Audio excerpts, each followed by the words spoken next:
আজকে যেটা তোমাদেরকে পড়াবো সেটা হচ্ছে যে ডিজিটাল সার্কিট।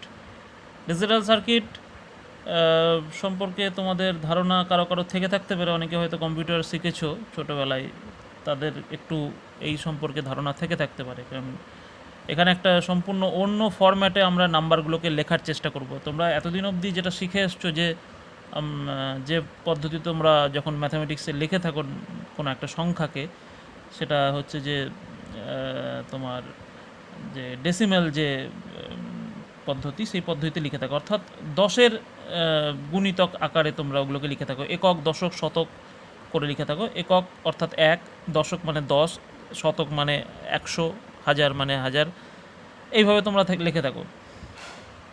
এখানে আমাদেরকে একটা সম্পূর্ণ অন্য জিনিস শিখতে হবে, অর্থাৎ এখানে আমরা এই সমস্ত নাম্বারগুলোকে বা সংখ্যাগুলোকে আমরা প্রকাশ করব ঠিকই, কিন্তু আমাদের কাছে এই 10টা ডিজিট থাকবে না, অর্থাৎ 0 to 9, এই যে 10টা ডিজিট, এই 10টা ডিজিট কিন্তু আমাদের কাছে থাকবে না। আমাদের কাছে দুটো মাত্র ডিজিট থাকবে এখানে, সেটা 0 আর 1।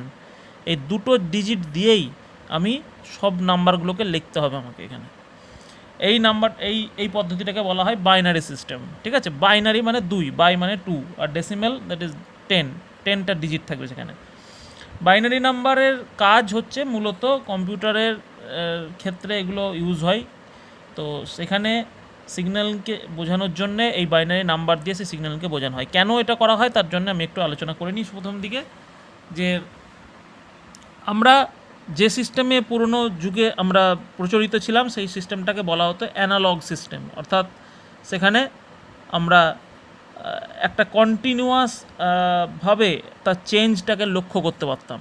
কোনো একটা কিছু সিগন্যালের চেঞ্জ, সেটা ভোল্টেজ হতে পারে, কারেন্ট হতে পারে, যে কোনো জিনিস। দেখো আমি ছবিটা এখানে আঁকার চেষ্টা করেছি, তোমরা সাইন কার্ভ এঁকেছি। এই যে এটা কন্টিনিউয়াস যে চেঞ্জ, অর্থাৎ 0 থেকে বাড়তে বাড়তে বাড়তে বাড়তে ম্যাক্সিমাম, সেখান থেকে কমতে কমতে কমতে কমতে আবার 0, আবার কমতে কমতে। সো এই থ্রু আউট যে অবজারভেশন, সে অবজারভেশনের বলছে যে ডিজিটাল সিস্টেমে এর কোনো প্রয়োজনীয়তা নেই। এটাকে অ্যানালগ সিস্টেম বলা হয়। যেটা আমরা অ্যানালগ ঘড়ি অনেক সময় থাকে, অ্যানালগ ঘড়ি, তার মানে যেটা ওই সেকেন্ডে কাটা, মিনিটে কাটা, এইসব যে ঘড়িগুলো হয় সেগুলোকে অ্যানালগ ঘড়ি বলা হয়।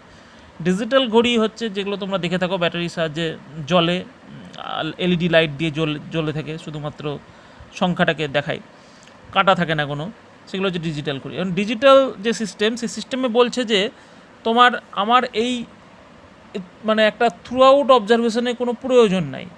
আমার শুধু দরকার হচ্ছে যে সে হাই স্টেটে আছে না লো স্টেটে আছে।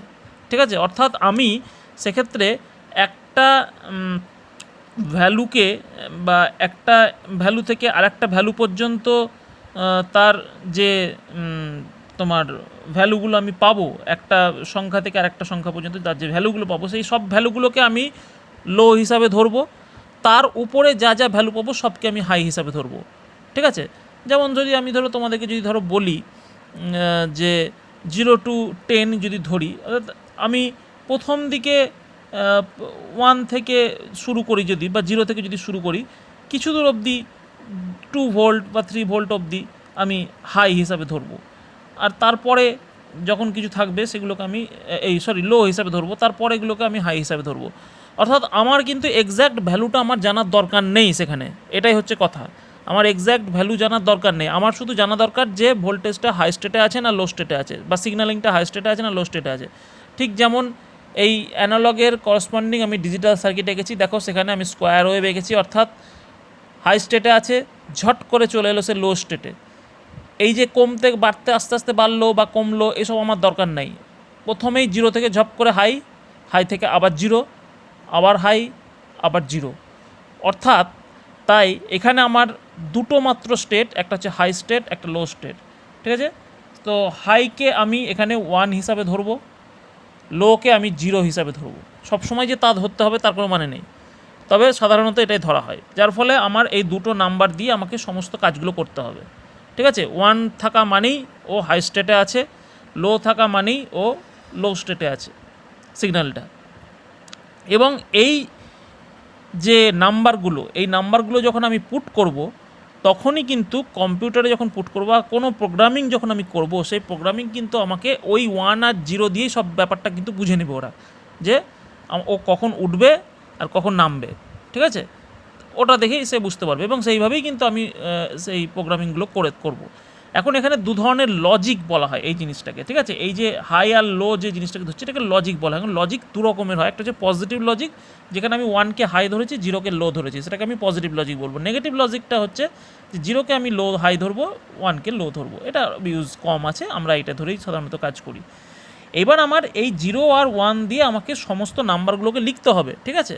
তো সেইটা করতে, কারণ আমার কিন্তু যে এইখানে যে প্রোগ্রামিং, সেই প্রোগ্রামিংকে কিন্তু আমার এই এত সব 1 to 10 বা 0 to 9 যে ডিজিট, এই ডিজিটকে বোঝার ক্ষমতা তার নেই, সে বুঝতে পারবে না, সে ওই ভাষাগুলো কিন্তু বোঝে না, ঠিক আছে? সে এই 1 আর 0 ভাষাটা শুধু বোঝে, তাই তাকে আমাকে তাহলে ওই ভাষাতেই তাকে খাওয়াতে হবে, তবেই সে বুঝবে, ঠিক আছে? আচ্ছা, তাহলে এই যে আমি ধরো এই যে সংখ্যা লিখেছি 3089, ঠিক আছে? তো 3000 নিচে আমি বেসে 10 লিখেছি, 10 মানে এটা ডেসিবেলে আমি এটাকে প্রকাশ করছি, ডেসিমেলে। তাহলে কী লিখবো? 3 ইন্টু 1000, আচ্ছা 0 ইন্টু 100, আচ্ছা 8 ইন্টু 80, এই 10, 9 ইন্টু 1, তোমরা খুব ভালো করে জানো একক, দশক, শতক, হাজার। আচ্ছা তাহলে 10⁻3, 10⁻2, 10⁻1, তোমাদের জানা জিনিস। আচ্ছা এটাকেই এখানে তিনটে জিনিস বলছে, এটা সবচেয়ে বেশি যার পাওয়ারটা যার সঙ্গে যুক্ত আছে সেটাকে বলছে মোস্ট সিগনিফিক্যান্ট ডিজিট, আর সব থেকে কম যেটা 10⁻0 যার সঙ্গে যুক্ত আছে লিস্ট সিগনিফিক্যান্ট ডিজিট, ঠিক আছে? এটা একটু জেনে রেখো, তাহলেই হবে। বাইনারিতে আমি দেখো এই যে সংখ্যাটা লিখেছি 1101, এই যে বাইনারি যে নাম্বারটা লিখেছি নিচে 2 লিখেছি, অর্থাৎ বেস 2, তার মানে হচ্ছে এটা বাইনারিতে প্রকাশ করা হয়েছে। বাইনারিতে লিখতে গেলে কী করতে হবে না, এখানে যেটা 10 যে ভূমিকাটা পালন করেছিল এখানে 2 সেই ভূমিকাটা পালন করবে। তাহলে 1011, তাহলে প্রথমে যদি একক হিসাবে যদি এটাকে দেখি তাহলে 1 ইন্টু 2⁻0, ঠিক আছে? প্রথম পাওয়ারটা 0 দিয়ে শুরু হচ্ছে, এখানে 10⁻0 দিয়ে শুরু হচ্ছে না, 2⁻0 দিয়ে শুরু হচ্ছে, into plus 0 into 2⁻1 plus 1 into 2⁻2 plus 1 into 2⁻3, অর্থাৎ এবার আরও যদি থাকে 1 থাকলে 1 ইন্টু 2⁻4 হবে, 0 থাকলে 0 ইন্টু 2⁻4 হবে, তারপরে 5 হবে, এইভাবে, অর্থাৎ 2 এর পাওয়ারে জিনিসটা কিন্তু চলতে থাকবে, ঠিক আছে? এইভাবে প্রকাশ করাটাকে বলা হচ্ছে বাইনারি। তাহলে এইটাকে যদি আমি এই হিসাবে নিই তাহলে কত দাঁড়াচ্ছে দেখো, 1 ইন্টু 2⁻8, তাহলে 8, 3, তাহলে 8, এটা 4, এটা 0, এটা 1, তাহলে 12, 1 13, অর্থাৎ এইটা মানে কিন্তু হচ্ছে অ্যাকচুয়ালি ডেসিমেলে হচ্ছে এটা ভ্যালু হচ্ছে 13, ঠিক আছে? এই 1101 এটা বেসে যদি আমি 2 লিখে দিই তাহলে কিন্তু তার অ্যাকচুয়াল ভ্যালু দাঁড়াবে হচ্ছে 13, ঠিক আছে আমাদের কাছে। তা আমি কিন্তু লিখবো এইভাবে। এটা মানে কিন্তু কেউ ভেবো না যে 1101 ভেবে নিও না, ঠিক আছে? হ্যাঁ, ডেসিমেলে করলে সেটা হয়তো দাঁড়ায় 1101, কিন্তু এটা বাইনারিতে হলে কিন্তু এর অ্যাকচুয়াল ভ্যালু হচ্ছে 13। তাহলে এইগুলো একটু তোমাদেরকে শিখতে হবে, একটু খটোমটো লাগবে ঘটনা। এবার দশমিকগুলোকে যদি প্রকাশ করি, এটা তো না হয় পূর্ণ সংখ্যাগুলোকে প্রকাশ করলাম, দশমিকগুলোকে প্রকাশ করার কী নিয়ম না, কী বলেছে? 0.1011, ঠিক আছে? 0.1011, তাহলে প্রথমে 1 ইন্টু 1/2 এখানে, ঠিক আছে? প্লাস 0 ইন্টু 1/2, এরকম করে চলবে, ঠিক আছে? প্লাস 1/2, তাহলে দেখো এটা 1/2, এটা 1/4, এটা 1/8, ঠিক আছে? এবং আমাকে এই কোএফিসিয়েন্টটা অর্থাৎ যে সহগটা 1/2 এর যে সহগ সেটা 0 হলে 0, 1 হলে 1, 1 হলে 1 আছে, যেখানে যা হবে সেখানে চলে যাবে। তাহলে 1/2, 1/4, 1/8, 1/16 সবগুলোকে যদি আমি দশমিকে প্রকাশ করি তাহলে দাঁড়াচ্ছে 1/2 মানে 0.5। আচ্ছা এটা যেহেতু 0 দিয়ে গুণ আছে তাহলে 1/4টা আমার দরকার নেই, এখানে 0 হয়ে গেল। 1/8 মানে 0.125, তাহলে 1 দিয়ে আছে গুণ আছে, তাহলে এটা হবে। আর 1/16 মানে 0.0625, ঠিক আছে? সবগুলোকে জুড়ো করে দাঁড়ালে এটা। তোমাদের বই থেকে এই উদাহরণটা আমি নিয়েছি, তোমাদের বইয়ে আরও অনেক উদাহরণ আছে, সেগুলোকে তোমরা করে দেখবে। এখন দেখো এত বাইনারি টু ডেসিমেল কনভার্ট করতে দিলে তোমরা না হয় এভাবে করে দিতে পারছো, খুব একটা অসুবিধা কিছু হবে না। কিন্তু যদি উল্টোটা দেয় যে ডেসিমেল থেকে বাইনারিতে যদি কনভার্ট করতে দেয়, একটা ডেসিমেল সংখ্যা দিয়ে দিল তোমাকে, দিয়ে বললো বাইনারিতে কনভার্ট করো, ঠিক যেমন ধরো এখানে আমি দেখাচ্ছি, ধরো এই যে 23, ঠিক আছে? ধরো 23 আছে, এখানে 55 আছে, তোমার বইয়ে 55 করে দেওয়া আছে, আমি 23টা করে দিলাম। 23টা হচ্ছে ধরো ডেসিমেল সংখ্যায়, 23কে বলছে তুমি বাইনারিতে কনভার্ট করো। তাহলে কীভাবে করবো? পদ্ধতিটা হচ্ছে যে উৎপাদকে বিশ্লেষণের মতো, ঠিক আছে? 2 দিয়ে ভাগ করবো প্রথমে, নিচে 11, তাহলে 11 দুগুণ 22, 22 হলে 1 দেখো ভাগশেষ থাকছে, তাহলে সেই ভাগশেষটাকে ক্যারি বলি আমরা, এটাকে এখানে লিখবো 1, ঠিক আছে? আচ্ছা আবার 2 আছে, আবার দিলাম, তাহলে 5 দিয়ে 10, আবার 1 ভাগশেষ থাকলো, তাহলে আবার লিখলাম। আবার 2 দিলাম, 2 দিয়ে 4, আবার এক ভাগশেষ থাকলো, তাহলে সেই ভাগশেষটা লিখলাম। আচ্ছা, এবার 2 আছে, 2 দিয়ে ভাগ করছি, 1 দিয়ে মিলে যাচ্ছে, তাহলে কোনো ভাগশেষ থাকছে না, তাই জন্য 0 লিখেছি। কিন্তু এইখানে ছাড়বো না, 1 এসছে, আবার 2 দিয়ে ভাগ করছি, তাহলে 0 দিয়ে করলে 0ই হবে, তাহলে আবার 1 ভাগশেষ থাকবে, তাহলে সেই 1টা এখানে লিখেছি। 2 × 0 0, তাহলে আবার 1 ভাগশেষ। এইবারে লেখার পর এই নিচ থেকে উপরের দিকে উঠবো, অর্থাৎ প্রথমে 1, এই 1টা, তারপরে 0, তারপরে 1 1 1, এইটাই হচ্ছে তাহলে তোমার 23 অ্যাকচুয়ালি। বাইনারিতে এটাই হচ্ছে 23, ঠিক আছে। 23কে বাইনারিতে আমি এইভাবে লিখবো, তোমরা ভেঙে দেখে নিতে পারো যদি মনে করো। 1 × তাহলে এখানে কত দেবে, 1 2 3 4 5, তাহলে এটা 10 to the power 1 × 10 to the 2 to the power 4 হবে, ঠিক আছে। এটা 0 × 2 to the 2 cube plus 1 × 2 square, আচ্ছা, plus 1 × 2 to the power 1 plus 1 × 2 to the power 0, সবগুলো করে দেখো 23ই আসবে, ঠিক আছে। আচ্ছা, এবার দশমিকের যদি কোনো সংখ্যা দেয়, 0.55 দিয়ে দিয়েছে, এইটাকে যদি আমি আমাকে বলে যে এটাকে ডেসিমেলে এই বাইনারিতে কনভার্ট করো, তাহলে সেক্ষেত্রে কী করতে হবে, সেক্ষেত্রে আমাকে গুণ করতে হবে 2 দিয়ে, ঠিক আছে। দেখো একই করেছি, 0.55 × 2 দিয়ে গুণ করেছি, তাহলে 1.10, আমরা জানো 110 55 দ্বিগুণ, তাহলে 1.10। এখান থেকে আমি 0.10টাকে নিয়ে নেবো, এখানে এই 1 যেটা থাকলো সেটাকে আমি ক্যারি হিসাবে এখানে লিখছি, ঠিক আছে, ক্যারি হিসাবে লিখছি, দিয়ে 0.10টা নিয়ে নিলাম। আবার 2 দিয়ে গুণ করলাম 0.20, তাহলে 1কে ছাড়িয়ে যায়নি, দশমিকেই আছে, তাহলে এখানে ক্যারি হিসাবে 0 লিখবো। আচ্ছা, এবার 0.20টাকে আবার এখানে নিয়ে এলাম, আবার 2 দিয়ে গুণ করলাম 0.40, আবার দেখো 1 ছাড়াইনি, তাহলে পূর্ণ সংখ্যা আসেনি যেহেতু, সেহেতু আমি 0ই লিখছি ক্যারি। আবার 0.40কে 2 দিয়ে গুণ করছি 0.80, তাতেও দেখো 1 ক্রস করেনি, তাহলে আমি 0 লিখলাম ক্যারিতে। 0.80কে 2 দিয়ে গুণ করছি, এবার দেখো 1 ছাড়িয়ে গেল 1.60, তাহলে আমি এই 0.60কে পরের লাইনে নিয়ে আসবো আর 1টাকে এখানে ক্যারি হিসাবে নিয়ে নেবো, তাহলে 0.60কে নিয়ে নিলাম। আবার 0.60কে আমি 2 দিয়ে গুণ করছি, তাহলে 1.20, আবার দেখো আমার ক্যারি ছাড়িয়ে গেল 1কে, তাহলে আবার 0.20কে পরের লাইনে নিয়ে এসে 1টাকে এখানে ক্যারি হিসাবে লিখবো। এবার দেখো 0.20 যেই নিয়ে এলাম, দেখো অলরেডি আমার 0.20 একবার ছিল, সেই তোমরা পৌনঃপুনিক যেরকম করো, ওই দশমিকের পর ভাগ করতে করতে গিয়ে যখন আবার সেই জিনিসটাই ফিরে আসে, তখন আর তোমরা আর এগোও না, কারণ জানো যে এবার ওইগুলো রিপিট হতে থাকবে, কাজেই আর শেষ হবে না ওটা। অর্থাৎ যখনই আমি এগুলোর মধ্যে কিছু একটা পেয়ে যাবো আবার, তার মানে কি আবার ওখান থেকেই সার্কেলটা ঘুরতে থাকবে, তাই আমি এখানেই থেমে যাব। এবার আমার দশমিকের বেলায় কিন্তু এটা যেমন এমনি পূর্ণ সংখ্যার বেলায় নিচ থেকে উঠেছিলাম, দশমিকের বেলায় কিন্তু উপর থেকে নিচের দিকে নামবো, তাহলে অ্যাকচুয়ালি আমার সংখ্যাটা যেটা দাঁড়াবে, দ্যাট ইজ 0.00011, এই দেখো 1.00011.1000, ঠিক আছে। এটা হচ্ছে, তাহলে এইভাবে আমি কনভার্সনগুলো করতে পারি। একটু অসুবিধা তোমাদের হবে, আমি মানছি, এগুলো নতুন জিনিস, একটু ভালো করে প্র্যাকটিস করো, সময় আছে এখন হাতে, শিখে গেলে আর খুব একটা অসুবিধা হবে না। ক্যালকুলেটারও করা যায় কিন্তু এগুলো, হ্যাঁ, দশমিকটা করা যায় কিনা জানি না, এমনিগুলো মোটামুটি করে দেওয়া যায়, কিন্তু আমি বলবো তো তোমাদেরকে জিনিসগুলো শিখে রাখা দরকার। এবার বাইনারি নাম্বারের যোগ বিয়োগ কেমন করে করতে হয়, ঠিক আছে, সেটা আবার দরকার। প্রশ্ন কিন্তু আসে এখান থেকে, সহজ প্রশ্ন আসে, কিচ্ছু ফিজিক্স নাই, এর জন্য ফিজিক্স জানার কোনো প্রয়োজন পড়ে না। দেখবে যে কোনো কম্পিউটার সেন্টারে যারা কম্পিউটার শেখায় তারা এগুলো মোটামুটি করে ফেলে, ঠিক আছে, বা ভোকেশনালে যারা করে দেখবে ওখানে ওই সব কিছু কিছু আছে শুনেছি, এই কঠিন কিছু না, এটার জন্য আমার 12-এ সায়েন্স পড়ার খুব একটা প্রয়োজন পড়ে না, ঠিক আছে, কোনো ফিজিক্স নাই এর পিছনে। আচ্ছা, এখানে যোগ যদি করি, দুটো নাম্বার আমি আগেই বলেছি যে 0 আর 1, 0 + 0 0 হয়, 0 + 1 1 হবে, 1 + 0 1 হবে, 1 + 1 কিন্তু 10 হবে, 10 মানে কিন্তু 10 নয় কিন্তু, ঠিক আছে, ইজ 10। আচ্ছা,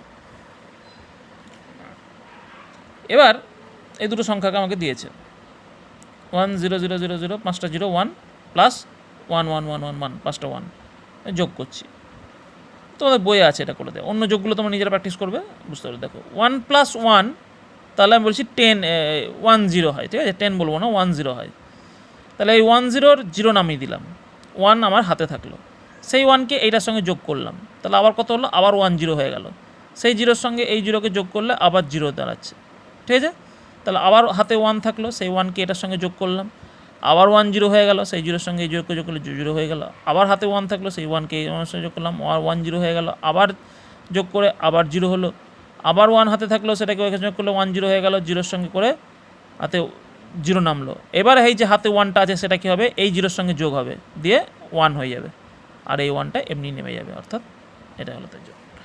তোমরা যোগগুলো ভালো করে দেখো, বইয়ের যোগগুলো নিজেরা চেষ্টা করবে, চেষ্টা করে মেলাবে, তাহলেই দেখবে প্র্যাকটিস হয়ে যাবে। আচ্ছা, বিয়োগটা কি? বিয়োগের হচ্ছে যে নিয়মটা প্রথমে বলে দিই, যে 0 - 0 0, 1 - 0 1, আচ্ছা 1 - 1 0, আর 1 0 মাইনাস যদি 1 করি তাহলে 1 হবে, ঠিক আছে? অর্থাৎ 1 0 - 1 তখন 1 হচ্ছে কিন্তু এখানে। তাহলে এই যে বিয়োগটা আমি দিয়েছি ওই একই, ওইটারই যোগটাকে এটারই বিয়োগ দিয়েছি। প্রথমে 1 - 1 আমি 0 বসিয়ে দিয়েছি। আচ্ছা, 1 0 থেকে 1 বাদ, দেখো 0 থেকে 1 বাদ দেওয়া যায় না। সেক্ষেত্রে আমরা কি করি, আমরা যখন ছোটোর থেকে বড়কে আমরা জানি যে এরকম থাকে যে 3 - 5 এরকম সিচুয়েশান আসছে, তখন আমরা করি কি 3টাকে আমরা 13 ধরি, 13 ধরি, 13 - 5 করে 8 করে দিই। তো এখানেও ঠিক তাই করবো, ওখানে আমরা 10 যোগ করে ধরি, এখানেও ঠিক তাই। এটাকে আমরা 0টাকে 0 না ধরে 1 0 ধরবো তখন আমি, ঠিক আছে? পরে আবার সেটাকে অ্যাডজাস্ট করি, তাহলে আমরা একটা 1 0 ধরবো, 1 0 - 1, তাহলে 1 হয়ে যাবে তখন, ঠিক আছে? মাথায় রাখবো কিন্তু আমি 1 হয়ে গেল। সেই 1টা কী করবো, এটার সঙ্গে যোগ করবো, যেটা আমি এক্সট্রা ধরে নিয়েছিলাম এখানে, এটাকে 0-র জায়গায় 1 0 ধরেছিলাম, এরকম একটা 1 লাগিয়ে দিল, 1 0 - 1 করে 1 করে দিয়েছি। এবার এই হাতের 1টাকে এর সঙ্গে যোগ করতে হবে, তাহলে 1 + 1 আবার 1 0, 0 আর 0 0। আচ্ছা, আবার হাতে 1 থাকলো, সেই 1কে এর সঙ্গে যোগ করলে 1 0, সেই 0-র সঙ্গে এই 0 যোগ করলে এই সেই 0 থেকে এই 0 বাদ দিলে 0। আচ্ছা, আবার হাতের 1 থাকলো, তাহলে 1 0, 1 0, 0 থেকে 0 বাদ দিলে 0, তাহলে 1 থাকলো হাতে, এখানে একটা 1 থাকছে আমার হাতে ক্যারি হিসাবে যেটা ধরেছি, তাহলে এই 1 0 থেকে এই 1টাকে বাদ দিলে 1 থাকছে। সো এটা হচ্ছে উত্তর, ঠিক আছে? এগুলো যত করবে তত প্র্যাকটিস হবে। দেখো আমি আজকে একটা বলে দিলে তোমাদের একটু গুলিয়ে যাবে, নিজেরা শিখতে পারলেই সবচেয়ে ভালো হয় আমি বলবো এখানে, ঠিক আছে? আচ্ছা, এইবার যেটা আমার এখানে আছে সেইটা তোমাদের কাছে খুব ভালো ইন্টারেস্টিং জিনিস, সেটা হচ্ছে যে খুব সহজ জিনিস এবং পরীক্ষা খুব বেশি আসে, এগুলোও আসে কিন্তু এই কনভার্সন কিন্তু পরীক্ষায় দেয় 1-2 করে লিখতে, বাইনারি টু ডেসিমেল বা যোগ বিয়োগ এসব কিন্তু দেয় পরীক্ষায়। অর গেট, ঠিক আছে? গেট, লজিক গেট বলা হচ্ছে, আমরা বিভিন্ন ধরনের গেট তৈরি করব, অর্থাৎ গেট বলতে এখানে বিভিন্ন ধরনের প্রোগ্রামিং বলছে এগুলোকে, এই প্রোগ্রামিংগুলোকে আমরা গেট বলে থাকি। এগুলোর কি নেচার না, আমি ইনপুট দেব এবং আউটপুট সে আমাকে দেবে। এবার এক একটা গেট আমাকে এক এক রকম আউটপুট দেবে, ঠিক আছে? এক একটা গেট আমাকে এক এক রকম আউটপুট দেবে। তো এখানে অর গেট যেটা বলছি, এই অর গেটের কাজটা হচ্ছে, দেখো অর গেট জিনিসটা কি আমি একটু বলে দিই। প্রথমে দুটো ইনপুট থাকবে এর, এ আর বি, ঠিক আছে? তাদেরকে আমি ভোল্টেজ দেব, ভোল্টেজও দুরকম হতে পারে। একটা হচ্ছে হাই স্টেট, 5 ভোল্টটাকে আমি হাই স্টেট ধরেছি, 0 ভোল্টটাকে লো স্টেট ধরেছি, অর্থাৎ ইনপুটে আমি হাই দিতে পারি, লো দিতে পারি, আমার ইচ্ছা। পরের যে আর একটা যে ইনপুট আছে সেখানেও তাই, আমি হাই দিতে পারি, লো দিতে পারি, এবং আউটপুটটা আমি কি পাচ্ছি ওয়াই, সেইটা আমাকে এখানে মাপতে হবে। তো এখানে দেখো একটা আমি ছবি সার্কিট এঁকেছি, বুঝতে পারছি একটা বাল্ব আছে এখানে, ব্যাটারির পজিটিভ দিকের সঙ্গে এই দুটো সুইচ হিসাবে ধরতে পারো, এ আর বিকে দুটো সুইচ বলছি আমি, হ্যাঁ, দুটো ইনপুটে দুটো সুইচ, কারণ এদেরকে যদি লাগিয়ে দিই তার মানেই কি এই ভোল্টেজটা কানেক্ট হয়ে গেল এবং আমার হাই স্টেটে থাকলো, তার মানে খুলে দেওয়া মানেই লো স্টেটে চলে গেল কিন্তু, ঠিক আছে? 0 ভোল্টেজ, এটাকে লাগিয়ে দিয়ে আমি সুইচটা দাবিয়ে দেওয়া মানে। এখন যদি শুধুমাত্র আমি একে লাগাই, বিকে খুলে রাখি, তাহলে কী হবে, সুন্দর দেখো কারেন্ট যাবে, লাইটটা জ্বলবে, অর্থাৎ আউটপুটে আমি হাই পাচ্ছি, তার মানে লাইটটা জ্বলছে মানে আউটপুটে আমি হাই পাচ্ছি। যদি শুধু বিকে লাগাই, একে খুলে দিই, তাহলেও কিন্তু লাইটটা জ্বলবে। যদি দুজনকেই খুলে দিই তাহলে কিন্তু লাইট জ্বলছে না, অর্থাৎ সেক্ষেত্রে আমি লো পাচ্ছি। দুটো ইনপুটে যদি লো করে দিই তাহলে কিন্তু আমি লো পাচ্ছি। যে কোনো একটা ইনপুটকে যদি আমি হাই রাখি তাহলে কিন্তু আমি আউটপুটে হাই পাচ্ছি। এই যে দুজনকেই লাগিয়ে দিই, দুজনকেই যদি অন করে দিই তাহলেও হাই পাবো, আমি লাইট জ্বলবে সুন্দর, কোনো অসুবিধা কিছু নাই। এটা কারেন্টটা একটু ভাগ হবে কিন্তু কারেন্ট তো আমি পাবো। তাহলে দেখো এ আর বি যে ইনপুট দুজনাই যদি লো স্টেটে থাকে 0 0, তাহলে আউটপুটও 0 হবে, অর্থাৎ কোনো ভোল্টেজ পাবো না। একে হাই স্টেটে রাখলাম, বিকে 0 করে রাখলাম, তাহলে কিন্তু আউটপুট আমি হাই পাবো, অর্থাৎ লাইট জ্বলছে। বিকে হাইতে রাখলাম, একে লো করে দিলাম, তাহলেও আমি হাই পাচ্ছি, আবার দুজনকে রাখলেও হাই করে রাখলেও হাই পাচ্ছি। অর্থাৎ আমার এই যে সারণীটা পেলাম এটাকে বলা হয় সত্য সারণী বা ট্রুথ টেবিল বলা হয়, ঠিক আছে? ট্রুথ টেবিল বলি আমরা, ট্রুথ টেবিল বলে থাকি এটাকে। এই ট্রুথ টেবিলে আমাকে দেখিয়ে দিবে যে আউটপুটের সঙ্গে ইনপুটের সম্পর্ক কী। সো আউটপুটের সঙ্গে ইনপুটের সম্পর্ক হচ্ছে যে output Y equal to A plus B, ঠিক আছে? Y equal to A plus B. অর্থাৎ তুমি যে কোনো একটা ইনপুটকে যদি পজিটিভ বা যদি তুমি হাই ভোল্টেজ দাও বা 1 করো, তাহলে কিন্তু অপরটা 0 হলেও এটা কিন্তু 1ই দেখাবে, সবসময় 1 স্টেটেই থাকবে, ঠিক আছে? তো তার চিহ্নটা হচ্ছে এইটা, এই হচ্ছে অর গেটের সাইন চিহ্ন। খুব ভালো করে মনে রাখবে, কারণ তোমাদের যে সার্কিটগুলো আঁকতে তাতে কিন্তু এই চিহ্নটাই আঁকতে হবে তোমাদেরকে। আচ্ছা, আমি ডায়োড দিয়েও অর গেটটা বানানোর চেষ্টা করেছি, এখানেও তাই, দুটো করে ভোল্টেজ দিয়েছি। দেখো ডায়োড, বুঝতেই পারছো, যখনই 0 করে দেবো ডায়োড বন্ধ হয়ে যাবে, কোনো ভোল্টেজ আমি পাবো না ওয়াইতে, কোনো ভোল্টেজ এই এর অ্যাক্রসে আমি কোনো ভোল্টেজ পাবো না। কিন্তু যখনই আমি যে কোনো একটাকে যদি 5 ভোল্টের সঙ্গে লাগিয়ে দিই, যে কোনো একটা ইনপুটকে, তাহলে কিন্তু আমি ওয়াই 5 ভোল্ট পাবো, বা দুটোকেও যদি লাগিয়ে দিই তাতেও কিন্তু আমি 5 ভোল্ট পাবো, ঠিক আছে? তো এটা হচ্ছে আমার অর গেটের নেচার। অর্থাৎ যে কোনো একটা ইনপুটকে যদি আমি হাই স্টেটে রাখি, তাহলে আমি কিন্তু আউটপুটটা হাই স্টেটে পাবো। তো এটা হচ্ছে তার সিম্বল, বইয়ে দেখবে ভালো করে আছে বইয়ে। অর গেট হয়ে গেল। এবার নেক্সট হচ্ছে অ্যান্ড গেট। অ্যান্ড গেট কি না, অ্যান্ড গেটে দেখো আমি কিভাবে দেখিয়েছি না, এখানেও দুটো ইনপুট থাকবে এরকম, সিরিজে আমি লাগিয়ে দিয়েছি দুটোকে, ওখানে প্যারালাল লাগিয়েছিলাম, এখানে সিরিজে দুটোকে লাগিয়ে দিয়েছি। এবার দেখো, যদি আমি একে লাগালাম, বিকে যদি খোলা রাখি তাহলে কিন্তু লাইট জ্বলবে না। আবার যদি বিকে লাগাই, একে যদি খোলা রাখি তাহলেও কিন্তু লাইট জ্বলবে না। দুটোকে যদি লাগাই তবেই লাইট জ্বলবে। অর্থাৎ দুটো যদি খোলা রাখি তাহলে তো জ্বলার কোনো প্রশ্নই নেই। তাহলে ট্রুথ টেবিলটা কীরকম হবে আমার, ভালো করে দেখো। এ বি, এটা ওয়াই, A0 B0 ওয়াইও 0, A1 B0, বিকে খুলে রাখছি B0, তাহলেও আমি কিন্তু লাইট পাচ্ছি না, অর্থাৎ 0 পাচ্ছি। একে 0 রাখলাম, বিকে লাগিয়ে রাখলাম, তাহলেও কিন্তু 0 পাচ্ছি। দুজনকে যদি লাগাই তবেই আমি পাবো। অর্থাৎ দুটো ইনপুটই যদি হাই হয় তবেই কিন্তু আমি আউটপুট পাচ্ছি। এটা হচ্ছে অ্যান্ড গেটের মানে ক্যারেক্টারিস্টিক্স। তাই এর ফর্মুলাটা কি, Y equal to A B, অর্থাৎ এদের গুণফল, এ আর বি এর গুণফল। যে কোনো একটা 0 হলেই কিন্তু আউটপুট 0 হয়ে যাবে, ঠিক আছে? যে কোনো একটা 0 হলেই কিন্তু আউটপুট 0। এখানেও তাই আমি একই কাজ করেছি। আমি দেখো দুজনকেই আমি রেখেছি। আচ্ছা, এখানে আমি একটা ব্যাটারি লাগিয়ে দিয়েছি, ঠিক আছে? এই ব্যাটারিটা লাগিয়ে দিয়েছি, যে ব্যাটারিটার ভোল্টেজ এদের থেকে বেশি, আচ্ছা এই এদের থেকে কম, সরি এদের মতোই ভোল্টেজ 5 ভোল্ট। তাহলে এটা পজিটিভ দিকের সঙ্গে লেগে আছে ডায়োডের। এখন এখানে যদি তোমার হাইতে থাকে, তাহলে পরে এখান দিয়ে ডায়োডের মধ্যে দিয়ে কোনো কারেন্ট যাবে না, কারণ ডায়োডটা তাহলে রিভার্সে চলে যাবে। এই দিকে আমি নেগেটিভে যদি হাই ভোল্টেজ দিয়ে দিই, তাহলে কিন্তু এই ডায়োডটা রিভার্স বাস চলে যাচ্ছে। তো সেক্ষেত্রে কিন্তু কী হবে না, আমার যাচ্ছে না। আর যদি এটাকে যদি লোতে রাখি, তাহলে কিন্তু এখান দিয়ে কারেন্ট চলে যাবে ডায়োডের মধ্যে দিয়ে, অর্থাৎ আমি কিন্তু এখানে ভোল্টেজ আর পাবো না সেরকম, ঠিক আছে? কিন্তু যদি আমার দুটো ডায়োডই যদি ব্লক হয়ে যায়, দুটো ইনপুটকে যদি হাই করে দিই, তাহলে আমার দুটো ডায়োডই কিন্তু রিভার্স বাসে চলে যাচ্ছে। সেক্ষেত্রে কিন্তু কী হবে না, এই যে 5 ভোল্টটা সেটাই আমি এখানে দেখতে পাবো, অর্থাৎ ডায়োডের দিকে কোনো কারেন্ট যাবে না, অর্থাৎ এই ভোল্টেজটা আমার এখানে শো করবে ওয়াই আউটপুটে। এর সাইনটা হচ্ছে এইরকম, এই দেখো ইউ এর মতো দেখতে অনেকটা, এখানে বন্ধ থাকবে, এই চিহ্ন মনে রাখতে হবে কিন্তু। আচ্ছা, নেক্সট হচ্ছে তোমাদের নট গেট, ঠিক আছে? নট মানে না, নট গেটের যে ক্যারেক্টারিস্টিক্স সেটা হচ্ছে যে আমি ইনপুটে যা দেবো আউটপুটে ঠিক তার বিপরীত স্টেটটা আমি পাবো। অর্থাৎ ইনপুটে যদি লো দিই আউটপুটে আমি হাই পাবো, ইনপুটে যদি হাই দিই আউটপুটে আমি লো পাবো, ঠিক আছে? এটা হচ্ছে নট গেট।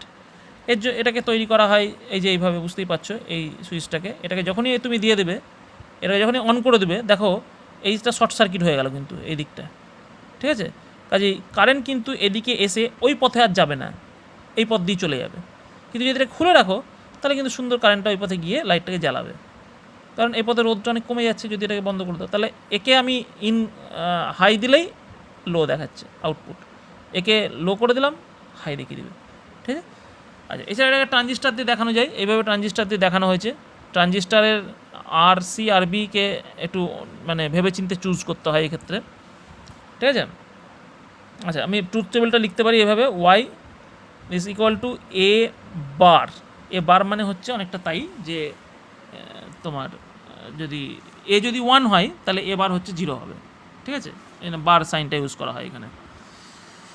আচ্ছা, এখানে যেটা হয় সেটা হচ্ছে নট গেটের ব্যাপারটা হচ্ছে এরকম যে আমি যদি এই মানে একে যদি 0-তে রাখি, অর্থাৎ একে ইনপুটে যদি কিছু না দিই তাহলে কি হবে, তাহলে এই ট্রানজিস্টারটা আমার একটা কাট অফ রিজিয়ানে থাকবে, ঠিক আছে? এই ট্রানজিস্টারটা আমার কাট অফ রিজিয়ানে থাকবে যদি আমি একে কিছু না দিই, কারণ আমাকে এই যে আমার যে এমিটার বেস জাংশন তাকে তো ফরওয়ার্ড বায়াস দিতে হবে, তবে তো আমার রান করবে, আর কালেক্টর বেস জাংশনকে রিভার্স বায়াস দিতে হবে, তবে তো আমার অ্যাক্টিভ রিজিয়ানে যাবে। কিন্তু আমি যদি এটাকে 0 করে রাখি তাহলে কিন্তু এটা কখনোই ফরওয়ার্ড বায়াস পাচ্ছে না এমিটার বেস জাংশন, অর্থাৎ আমার পুরো ট্রানজিস্টারটা কাট অফে থাকছে। তাহলে কি হবে না, এই আরসির মধ্যে দিয়ে কোনো কারেন্ট যাবে না সেক্ষেত্রে, অর্থাৎ এই যে ভোল্টেজটা সেই ভোল্টেজটাই আমি এখানে দেখতে পাবো ওয়াইতে। এখানে যদি ধরি মাল্টিমিটার বা ভোল্টমিটার লাগাই, এই ভোল্টেজটাই আমাকে এখানে শো করবে, কারণ এর মধ্যে কোনো কারেন্ট কিন্তু যাচ্ছে না, তার মানে ঠিক, কারণ পুরো ট্রানজিস্টার কিন্তু ব্লক, ট্রানজিস্টারের মধ্যে কোনো কারেন্ট ঢুকছে না। আচ্ছা, এবার যদি আমি এখানে হাই ভোল্টেজ দিয়ে দিই, এখানে হাই ভোল্টেজ দিয়ে দেওয়া মানে এমিটার বেস জাংশন চলে গেল আমার ফরওয়ার্ড বায়াসে, যেই ফরওয়ার্ড বায়াস ওই junction collector base junction reverse bias, অর্থাৎ এটা অ্যাক্টিভ রিজিয়নে চলে গেল। যে অ্যাক্টিভ রিজিয়নে চলে গেল আমার ট্রানজিস্টার কাজ করতে শুরু করলেই আমি কিন্তু তখন আর ওয়াইতে কিন্তু এই ভোল্টেজটাকে অন্তত পক্ষে পাবো না, অন্য কিছু পাবো।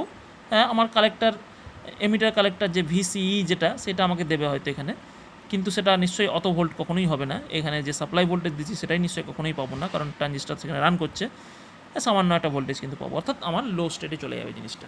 অর্থাৎ এখানে হাই দিলে ওখানে ওয়াইতে লো পাবো, এখানে লো দিলে ওখানে ওয়াইতে হাই পাবো, ঠিক আছে? আচ্ছা, and gate, or gate, not gate, 3 ধরনের গেট তোমাদেরকে আমি বললাম। এই গেটগুলোকে লজিক গেট বলা হয়। লজিক গেটকে আরেকটু মডিফাই করে যে গেটগুলো পাওয়া যায় সেগুলোকে বলা হয় ইউনিভার্সাল গেট, অর্থাৎ তোমার সার্বজনীন গেট। কারণ বলা হয় না, কারণ এই গেটগুলো থেকে আমি যে কোনো গেট তৈরি করতে পারি, ঠিক আছে? ওগুলো দিয়ে কিন্তু সব জিনিস তৈরি করা যায় না, কিন্তু এই যে গেটগুলো আমি এবার যে আলোচনা করবো সেগুলো দিয়ে কিন্তু সব গেট তৈরি করা যায়। নর গেট প্রথমে আসছে, NOR, নর। নর গেট এর ফুল ফর্মটা actually or gate followed by not gate, ঠিক আছে? অর্থাৎ অর গেটটাই থাকবে, এই যে আমার অর গেটটাই নিয়ে গেছি, দেখো সাইনটা অর গেটের সাইন দেখে নিও উল্টে, তার সঙ্গে সামনে একটা নট গেট লাগানো থাকবে, অর্থাৎ অর গেটের আমার যে রেজাল্টটা দেবে ও ঠিক সেই রেজাল্টটাকে ঘুরিয়ে দেবে, ঠিক আছে? অর্থাৎ বিপরীত করে দেবে। তাহলে অর গেটে আমি জানি কি হয়, A+B হয়, A+B দেয়, তাহলে এ কী দেবে না A+B, তার উপরে বার, ওই যে বললাম বার মানে হচ্ছে ঠিক বিপরীত স্টেটটা, ঠিক আছে? হাই হলে লো, বারটা লো হবে, আর লো হলে ওটা হাই হবে। হ্যাঁ, তাহলে দেখো A+B বার পেয়ে যাচ্ছি আমি, হচ্ছে এটা। এখন এখানে আমার কাছে একটা থিওরম আছে, এই থিওরমটা একটু জানতে হবে। এই থিওরমটাকে বলা হয় ডি মর্গানস থিওরম, ঠিক আছে? সেখানে বলছে A+B bar equal to A bar into B bar, ঠিক আছে? আবার AB তার উপর যদি বার চাপায় তাহলে সেটা দাঁড়ায় এ বার প্লাস বি বার। এটা করা যায় বা এটা হয়, থিওরম বলছে।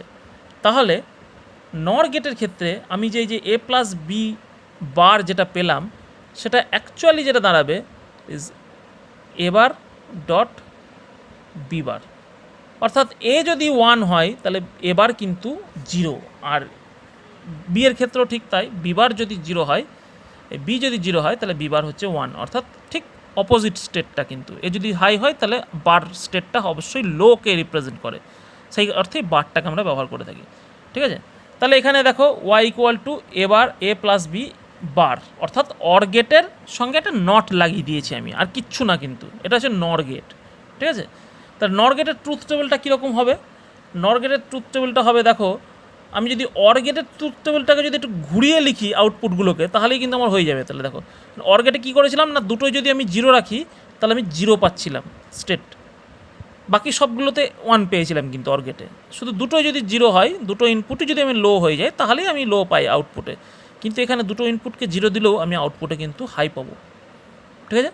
আর বাকিগুলোতে দেখো অর গেটে যেহেতু আমি 1 পেয়েছিলাম, বাকি সবগুলো কেসে যে কোনো একটাকে হাই স্টেটে রাখলেই আমি আউটপুটটা হাই পেয়ে যাচ্ছিলাম, দুটোকে হাই রাখলে তো অবশ্যই হাই পাচ্ছিলাম, কিন্তু এখানে কিন্তু প্রত্যেকটা ক্ষেত্রে কিন্তু 0 পাচ্ছি, বাকি প্রত্যেকটা স্টেটের ক্ষেত্রে কিন্তু জিরো, শুধুমাত্র দুজনকেই যদি জিরো রাখি, লোতে রাখি, তবেই আমি হাই পাচ্ছি। অর্থাৎ এটাই হচ্ছে তাহলে নর গেটের ট্রুথ টেবিল, ঠিক আছে। এই নরকে বলা হয় ইউনিভার্সাল গেট এক ধরনের, কারণ কিনা নর দিয়ে আমি অর অ্যান্ড নট সব বানাতে পারি। দেখি কেমন করে বানাবো, এটাও দেয় আমাদের পরীক্ষায়, ঠিক আছে। নর দিয়ে নর থেকে অর বানাও, নর থেকে অর বানাতে গেলে এই দেখো নরের সাইনটা আবার হচ্ছে খুব মজার, অরের সাইন তার সঙ্গে শুধু একটা জিরো লাগানো আছে। তোমরা যদি নটের সাইনটা ভালো করে লক্ষ্য করে থাকো ওই পৃষ্ঠায়, তাহলে নটের সাইনটা কিন্তু ডায়োডের মতো, কিন্তু সামনে একটা জিরো আছে। হ্যাঁ, এটা হচ্ছে নট গেট, যেটা তোমরা বলছিলাম এতক্ষণ আমি। নট গেটের সাইনটা হচ্ছে যে ডায়োডের মতো, কিন্তু ডায়োডের একটা দাগ হয়, এটা কিন্তু এটা নট এরকম জিরো লাগানো থাকে, এটা হচ্ছে নট গেট। এই জিরোটাই কিন্তু এখানে অর গেটের সামনে লাগানো থাকবে, অর্থাৎ তাহলে কিন্তু এটা নর গেটের সাইন হয়ে গেল, নর, ঠিক আছে। নরের সাইন হচ্ছে এইটা। এবার নর থেকে অর বানাবো কী করে, নর থেকে অর এ বি ঢুকলো, আচ্ছা এ বি ঢোকার পর কী হলো, এ প্লাস বি বার হয়ে বেরিয়ে এলো নর থেকে। আচ্ছা এইটাকেই আমি দুটো ইনপুট করে আমি আবার একটা নর গেটের মধ্যে ঢোকাচ্ছি, তাহলে কী হবে, বারের ওপর আবার বার, বারের ওপর এ প্লাস বি বার, তার ওপর আবার বার, তাহলে বারবার কেটে যাচ্ছে, ঠিক। তাহলে আবার এ প্লাস বিতেই ফিরে আসছি। অর্থাৎ দেখো প্রথম থেকে যদি আমি ধরি এ আর বিকে ইনপুট ঢোকালাম আর পেলাম এ প্লাস বি, অর্থাৎ এটা তাহলে আমার হয়ে গেল অর গেট, অর গেটের ফর্মুলা। এইভাবে তাহলে আমি নর থেকে অর বানাতে পারি, ঠিক। আচ্ছা এবার নর থেকে আমি অ্যান্ড বানাবো, কী করে বানাবো, এই একইভাবে এ আর বি দুটোকে ঢোকালাম নরের মধ্যে, ঠিক আছে, সিঙ্গেল ইনপুট করে ঢুকিয়ে দিলাম দুটোকে, তাহলে কি হলো, নটের মতো কাজ করতে লাগলো। এটা এ বার হয়ে বেরিয়ে এলো, বিটা বি বার হয়ে বেরিয়ে এলো, বেরিয়ে আসার পর আমি তাদেরকে কী করলাম, ঢুকিয়ে দিলাম আর একটা নর গেটের মধ্যে। তাহলে কি পাবো না, নর গেটের ইয়ে কি, এ বার প্লাস বি বার, তার উপরে বার চেপে যাবে। এখানে যেমন এ আর বিকে ইনপুট ঢুকিয়েছিলাম, তাহলে এ প্লাস বি তার উপরে বার চেপেছিল, এখানে এ বার আর বি বার ঢুকছে, তার উপরে বার চেপে যাচ্ছে। এই বার চাপার পর কী হবে, ডিমর্গানস থিওরেম লাগাবো, ঠিক আছে।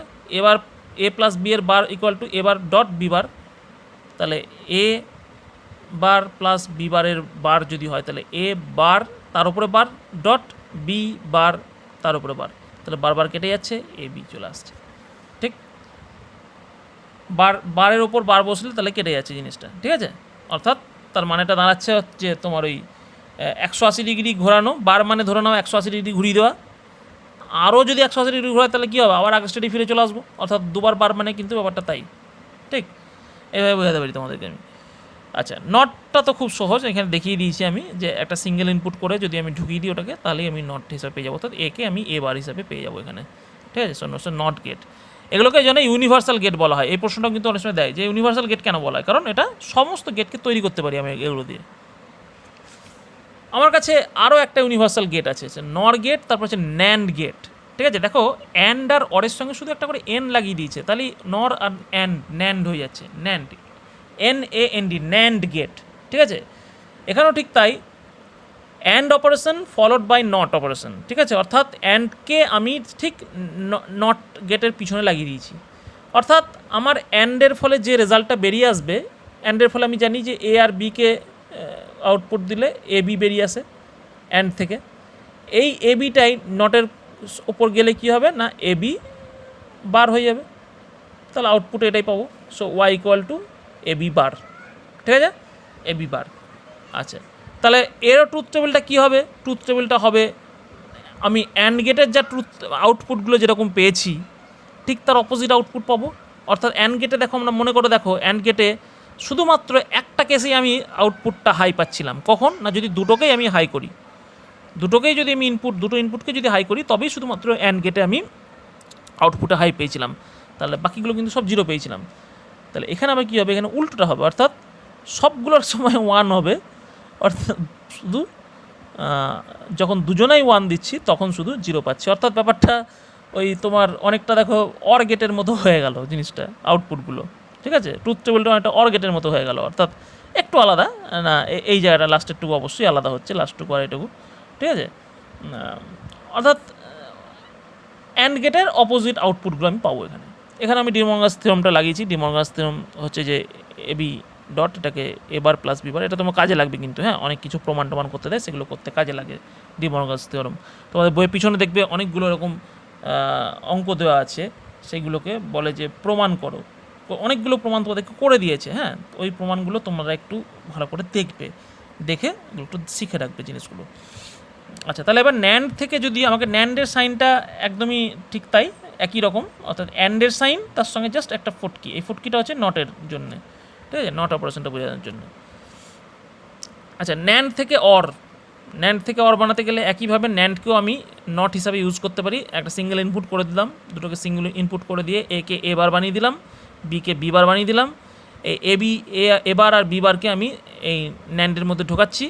তাহলে কী হবে, এবার ডট বি বার তার উপরে বার চেপে যাবে, ঠিক এই ন্যান্ড অপারেশনের জন্য তার উপরে বার চেপে যাবে, গুণ হওয়ার পর তার উপরে বার চেপে গেল, বার চেপে যাওয়ার পর কী হলো, এ বার বার প্লাস বি বার বার, ঠিক আছে। সো বারবার কেটে গেল, তাহলে এ প্লাস বি অর্থাৎ অর গেটের ফর্মুলা আমি পেয়ে গেলাম।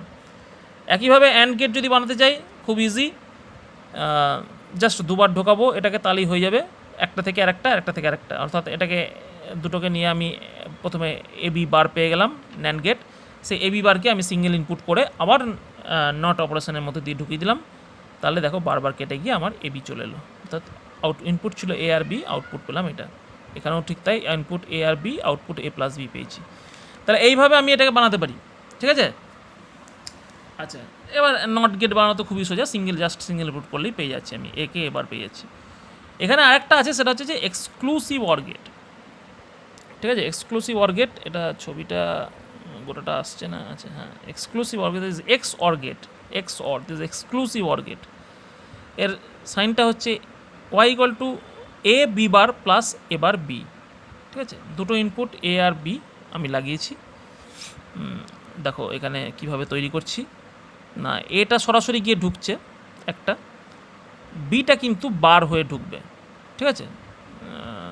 তো অ্যান্ড গেটের মধ্যে অ্যান্ড গেট রেখেছি, তাহলে এ গুণ হয়ে যাবে এ বি বার, তাহলে একটা ইনপুট এ ঢুকবে আর একটা ইনপুট বি বার ঢুকবে। বি বার ঢুকতে গেলে কী হবে না, বিকে আমি দেখো একটা নট লাগিয়ে দিয়ে এখান থেকে এটাকে বি বার বানিয়ে নিয়েছি, ঠিক আছে। তাহলে এই অ্যান্ড গেটের মধ্যে কে ঢুকছে, এ আর বি বার ঢুকছে, তাহলে বেরিয়ে আসবে কে, এ বি বার।